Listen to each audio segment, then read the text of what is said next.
Hi guys! Welcome to my YouTube channel po. Kung bago po lang po sa aking channel, please do not forget to subscribe, like, and share para po lagi po kayong updated sa ating mga videos po. Ang pag-uusapan po natin guys ay tungkol po sa SSS pension na darating na po by July 16, 2025 po sa ating mga second batch SSS pensioner po.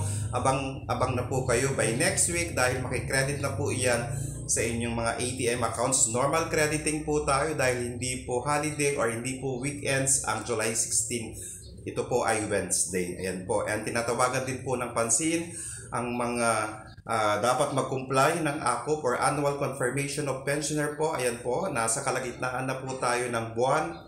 Ayan po. So kinakailangan po ninyong mag-comply para hindi po masuspend ang inyong mga pensions. Okay? Sino-sino po ba ang dapat mag-comply dito? Nandyan po ang retirement pensioners po na may edad na 80 pataas po. Pangalawa po ay mga retiree pensioners residing abroad.